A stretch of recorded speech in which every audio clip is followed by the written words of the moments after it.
എൻ്റെ നാട്ടിൽ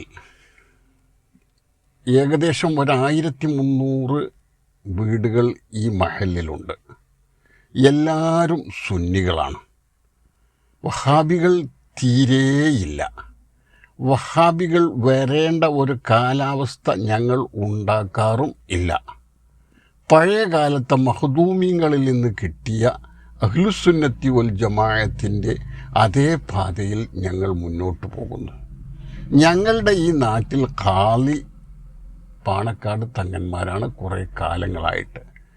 കാരണം വല്ല മദ്യങ്ങളും പ്രയാസങ്ങളും പ്രശ്നങ്ങളും വന്നിട്ടുണ്ടെങ്കിൽ അത് അവരെ അവിടെ വെച്ച് തീർക്കാൻ കഴിയും എന്നുള്ളൊരു ബോധ്യത്തിൻ്റെ അടിസ്ഥാനത്തിലാണ് അവരെ തന്നെ ഖാളിമാരാക്കുന്നത്. അതുകൊണ്ട് ആ ഖാളിമാർ ഏത് പക്ഷത്താണോ ഞങ്ങൾ ആ പക്ഷത്തായിരിക്കും. ചിലപ്പോൾ ആ പക്ഷത്തിന് ഭൂരിപക്ഷം കിട്ടിക്കോണമെന്നും എനിക്ക് വാദമല്ല. സമസ്ത 4ാം സമസ്തയായി പാണക്കാട് തങ്ങന്മാർ ആ ഭാഗത്താണോ ഞങ്ങൾ ആ ഭാഗത്തായിരിക്കും. കാരണം എല്ലാവരും ലീഗുകാരാണ്.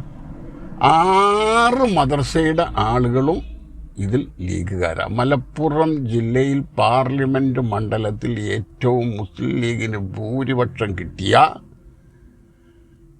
ഒരു ബൂത്ത് കൂടി ഈ മഹലിലാണുള്ളത്.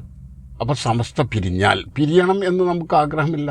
സുന്നത്ത് ജമാഅത്താണ് എക്കാലവും ആ രീതിയിൽ നിലനിൽക്കണം. ഏകദേശം ഈ വഹാബികളെ ഉണ്ടാക്കുന്നത് കുറേ ഈ മനുഷ്യന്മാരാണ്. ഏത് മനുഷ്യന്മാർ? ഈ സുന്നികൾ. അവിടെ വന്ന് SKSF പ്രശ്നം ഉണ്ടാക്കും, വയലുണ്ടാക്കും, പ്രസംഗമുണ്ടാക്കും. ഇതുകൊണ്ടാണ് ഏകദേശം 156ഓളം കോപ്പികൾ ഇവിടെ സുപ്രഭാതം, ഞാൻ ഇന്നും സുപ്രഭാതം വായിക്കുന്ന ആളാണ്.